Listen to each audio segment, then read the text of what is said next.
Hello everyone, welcome to my YouTube channel Social Psyche. I am Professor Ishtiaq Ahmed. In today's video, we will discuss important questions of Introduction to Philosophy of Law for LLB Part 1 for Punjab university. Punjab university के जो LLB Part 1 के papers हैं उनमें से एक paper होता है introduction to philosophy of law का। बड़ा मुश्किल पेपर होता है और इसमें अक्सर बच्चे जो हैं वो इसको अटेम्प्ट करते हैं लेकिन वो कामयाब नहीं हो पाते। तो हमने स्टूडेंट्स की आसानी के लिए कुछ ऐसे सवाल देखे हैं जो मोस्ट इम्पोर्टेंट है और 2024 के पेपर या अपकमिंग कोई भी पेपर है पार्ट 1 का LLB का introduction to philosophy of law का उसमें आ सकते हैं। वो टॉपिक्स क्या है वो आज हम डिस्कस करेंगे इस वीडियो में। तो वीडियो को एंड तक देखें और ध्यान से देखें क्योंकि ये आपके बड़े काम की वीडियो है और आप इन टॉपिक्स को करके अच्छे तरीके से पास हो सकते हैं अच्छे नंबरों से। पहला जो टॉपिक है describe the term law explained with the help of definitions given by legal experts. Law क्या है और उसके मुख्तलिफ डेफिनेशंस को एक्सप्लेन करें।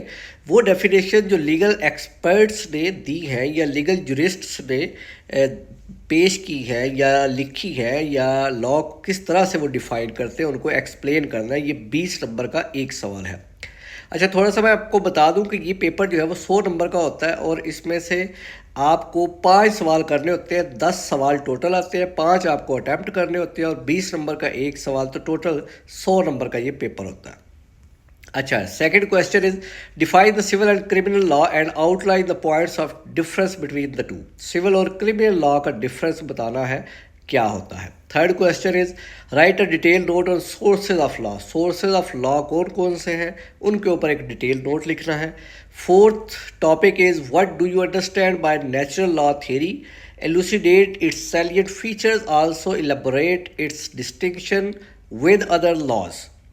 नेचुरल लॉ थ्योरी क्या है, उसके फीचर्स लिखे और वो किस तरह दूसरे जो लॉज हैं उनसे ये मुख्तलिफ होती है। तो ये आपने एक्सप्लेन करना है। 20 नंबर का ये सवाल होता है। टॉपिक अच्छी तरह देखें, समझें और पढ़ें। इसके बाद है जी फिफ्थ क्वेश्चन और fifth topic what was the state of nature challenges to life of man according to the social contract theory. Social contract theory का बड़ा अहम सवाल होता है। ये जॉन लॉक की, रोसो की, थॉमस हॉब्स की थ्योरी होती है और ये मुख्तलिफ तरीक़ों से वो क्वेश्चन पूछते हैं अक्सर। अब इस तरह से जहाँ भी आपने सोशल कॉन्ट्रैक्ट थ्योरी का जो है वो क्वेश्चन देख रहा है वहाँ पे आपको समझ आ जाएगी कि यही सवाल का जवाब है। इसके बाद 6th क्वेश्चन है discuss international law as a branch of law.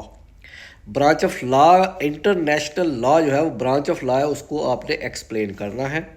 7th question define moral law with reference to its distinguish features. Moral law को एक्सप्लेन करें और इसके जो है फीचर्स जो है वो बयान करें।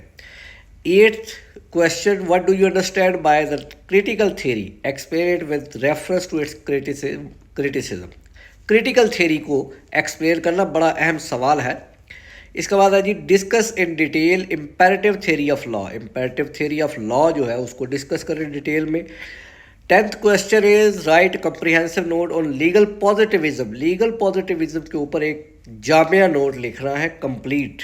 इसके बाद जो आगे आता है हमारे पास 11th क्वेश्चन है। थोड़ा सा मैं आपको इसका जो है वो जूम आउट करता हूँ।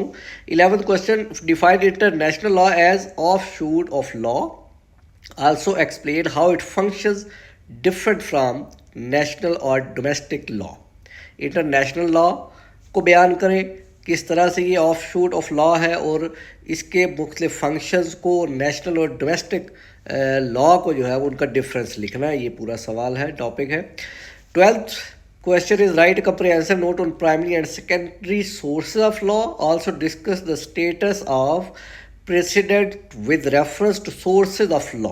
कंप्रिहेंसिव लिखना है प्राइमरी एंड सेकेंडरी सोर्सेज कौन कौन से हैं और उसके बाद प्रेसिडेंट का जो है वो सोर्सेज ऑफ लॉ का उसके ऊपर नोट लिखना है। Critically evaluate the legal realism theory with reference to its criticism by Salmond and Holmes. Salmond and Holmes की जो थ्योरी है, जो क्रिटिसिज्म है उनका, उस थ्योरी के ऊपर वो लिखना है। लीगल रियलिज्म की थ्योरी इन दो लोगों ने दी थी, सॉलमन एंड होम्स ने, और इसके ऊपर फिर बाद में क्रिटिसिज्म आया था। तो ये सारा आपको लिखना पड़ेगा इस क्वेश्चन में। इसके बाद आता है जी explain various sources of law. Sources of law का क्वेश्चन पहले भी मेरा ख्याल हो चुका है, तो फिर से आ गया है, ये तो एक ही क्वेश्चन है ये सोर्सेज ऑफ लॉ का। इसके बाद है explain Austin's theory of imperative law. Imperative law की थ्योरी है जी ऑस्टन की, बड़ी मशहूर, वो आपको एक्सप्लेन करनी है, 20 नंबर की होगी और बड़े अच्छे तरीके से आपने इसको कवर करना है। 16th question explain history and role of law in society. Law की हिस्ट्री और रोल क्या है सोसाइटी के अंदर, ये एक्सप्लेन करना है। कहाँ से लॉ शुरू हुआ, कहाँ तक चला, अब क्या है, क्या रोल प्ले करता है ये। इसके बाद 17th क्वेश्चन है elaborate the concept of rule of law in the light of Pakistan British and American constitution. Pakistan British American constitution के अंदर रूल ऑफ लॉ की जो आर्टिकल्स हैं उनको आपने एक्सप्लेन करना है। 18th question define legal right, also explain the essentials of legal right. Legal right जो है वो क्या होते हैं और इसेंशियल्स ऑफ लीगल राइट्स को एक्सप्लेन करें। इसके बाद 19th क्वेश्चन 19वां सवाल है explain the statement law as a norm of action in the light of Kelsen's pure theory of law. Kelsen's की प्योर थ्योरी ऑफ लॉ है जिसमें वो बयान करता है कि law as a norm of action, इसको ऊपर जो है वो आपने कंप्लीट इसको एक्सप्लेन करना है। इसके बाद 20th क्वेश्चन 20वां सवाल at the last question elaborate the historical background and Dicey's concept of rule of law.